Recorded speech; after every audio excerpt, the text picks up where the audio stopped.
വക്കീലിനെ കല്യാണം കഴിക്കുന്ന ആൾക്ക് പട്ടിണി കിടക്കേണ്ടി വരില്ല. നല്ല രുചിയുള്ള ആഹാരം കഴിക്കാം അല്ലേ? ആരാണാവോ ആ ഭാഗ്യവാൻ? ആ ഭാഗ്യം സച്ചിക്ക് കിട്ടണമെന്ന് ഞാൻ മാത്രം ആഗ്രഹിച്ച പോരല്ലോ. സച്ചിയുടെ മനസ്സിലിപ്പോഴും അർച്ചന ഒരു വിഗ്രഹമായിട്ടിരിക്കുവല്ലേ. എന്നാ മോൾ അച്ഛൻ്റെ കൂടെ ചെല്ല്. വാ. ശരി ഗോകുൽ, ഒരു മിനിറ്റ്. നാളെ സമൃദ്ധയെ പൂജയ്ക്ക് ഒരുക്കിക്കൊണ്ട് പോകുന്നത് ഇവിടെ നിന്നാണ്. അതിനു മുൻപ് നിങ്ങൾ തമ്മിൽ ഇനിയൊരു കൂടിക്കാഴ്ചയോ സംസാരമോ ഉണ്ടാവില്ല.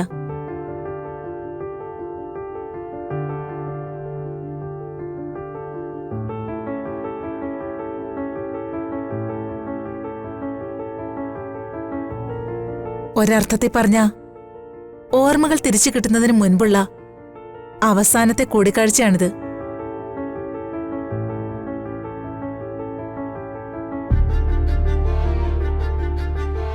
പ്രത്യേകമായിട്ട് സമൃദ്ധിയോട് എന്തെങ്കിലും പറയാനുണ്ടെങ്കിൽ ഇപ്പൊ പറയാം.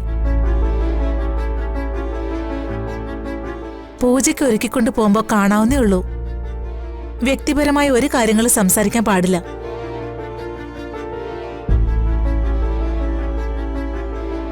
എന്തെങ്കിലും പറയാനുണ്ടോ?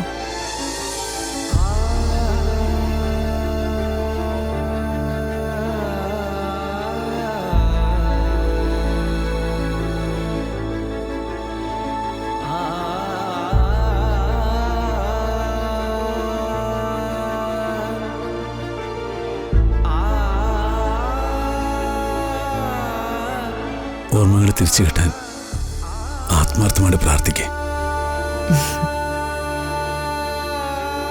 എന്റെ പ്രാർത്ഥന ഉണ്ടാവും.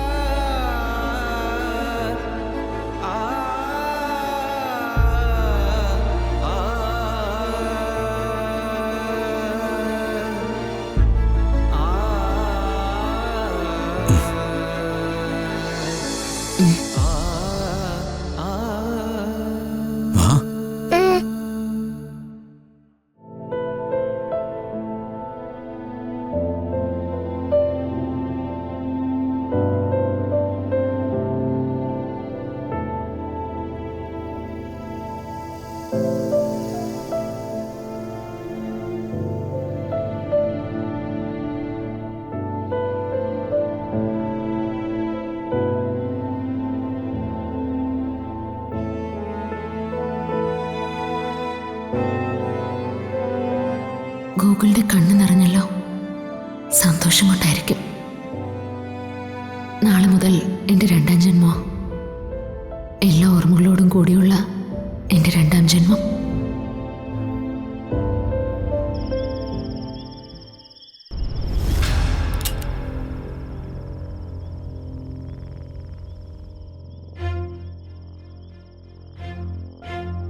മേഡം ഒന്നും കൊണ്ട് പേടിക്കണ്ട. മേഡത്തിന്റെ ശത്രുവിനെ തീർത്തിട്ടേ ഞാൻ ഇവിടുന്ന് പോകും. ആ, അത് ഉറപ്പുള്ളതുകൊണ്ടല്ലേ തന്നെ ഞങ്ങൾ ഇങ്ങോട്ട് കൊണ്ടുവന്നത്. സച്ചിയും അർച്ചനയും അവരാണ് മേഡത്തിന്റെ പ്രധാന ശത്രുക്കൾ. ഒരാൾക്ക് ഓർമ്മയില്ല, മറ്റൊരാൾ 10 കൊല്ലമായി അവൾക്ക് വേണ്ടി കാത്തിരിക്കുന്നു. രണ്ടുപേരും തമ്മിൽ കണ്ടുമുട്ടിയ അവർ മേഡത്തെ തീർക്കും. അതല്ലേ കറക്റ്റ്? അതെ. അതിനു മുമ്പ് സച്ചി അർച്ചനയും എനിക്ക് ഫിനിഷ് ചെയ്യണം. അർച്ചനയ്ക്ക് ഓർമ്മ തിരിച്ചു കിട്ടിയാൽ ആ നിമിഷം സച്ചി തീർത്തേക്കണം. അതിലൊരു കോംപ്രമൈസും ഇല്ല. അവളെ ആ ഹോസ്പിറ്റലിൽ വെച്ച് കണ്ടപ്പോ ഞാനും ഒന്ന് ഞെട്ടി. അഡ്വക്കേറ്റ് ഗോകുലിന്റെ ഭാര്യയായിട്ടാ അവൾ ഇപ്പൊ ജീവിക്കുന്നതെന്ന് അറിഞ്ഞപ്പോ ഞാൻ പിന്നെയും ഞെട്ടി. അവളെ തീർക്കാനുള്ള വഴി അന്വേഷിച്ച് ഞാൻ അവളോട് സൗഹൃദം നടിച്ച് ആ വീടിനകത്ത് കയറി. ഇപ്പോ അവൾ എന്റെ കയ്യിലെ കളിപ്പാവയാ. അപ്പൊ പിന്നെ മേഡത്തിന് അവളെ തീർക്കാൻ എളുപ്പമാണല്ലോ. അതിന് തന്നെയാണല്ലോ ഞാൻ അവളെ സ്നേഹിച്ച് ആ വീടിനകത്ത് വരെ കയറിയത്. സച്ചിയും അർച്ചനയും തമ്മിൽ ഒരിക്കലും കണ്ടുമുട്ടരുത്.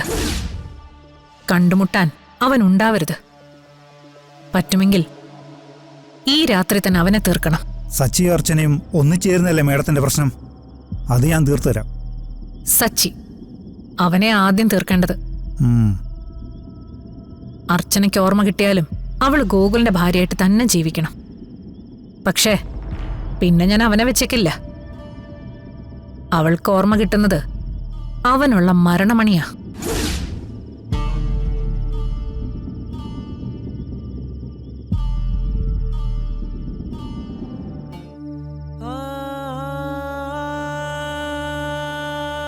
നിങ്ങൾ തമ്മിൽ ഇനിയൊരു കൂടിക്കാഴ്ചയോ സംസാരമോ ഉണ്ടാവില്ല. ഓർമ്മകൾ തിരിച്ചു കിട്ടുന്നതിന് മുൻപുള്ള അവസാനത്തെ കൂടിക്കാഴ്ചയാണിത്. ഓർമ്മകൾ തിരിച്ചു കിട്ടാൻ ആത്മാർത്ഥമായിട്ട് പ്രാർത്ഥിക്കേ. എന്റെ പ്രാർത്ഥന ഉണ്ടാവും.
ഇത് ചെമ്പട്ടാണല്ലോ, ദേവി ധരിക്കുന്ന അതേ സാരി. അമ്മേ, ഇത് സച്ചങ്ങൾ ആരതി ആന്റിയും കൂടെ കൊണ്ടുവന്നതാ.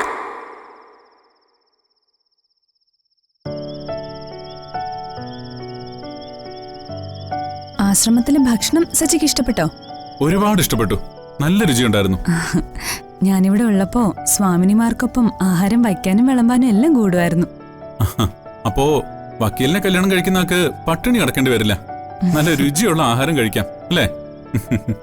ആരാണാവോ ആ ഭാഗ്യവാൻ? ആ ഭാഗ്യം സച്ചിക്ക് കിട്ടണമെന്ന് ഞാൻ മാത്രം ആഗ്രഹിച്ച പോരല്ലോ.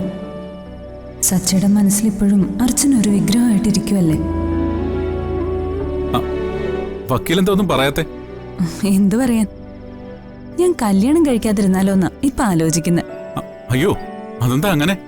നമ്മളൊന്ന് ആഗ്രഹിക്കും, ദൈവം മറ്റൊന്ന് വിധിക്കും. ആഗ്രഹിക്കുന്നത് കിട്ടാതെ കിട്ടുന്നതിനെ സ്വീകരിച്ച് സന്തോഷത്തോടെ ജീവിക്കുന്ന ഒരുപാട് പെൺകുട്ടികളുണ്ടാവും. പക്ഷേ എനിക്കെന്തോ അതിന് തോന്നുന്നില്ല.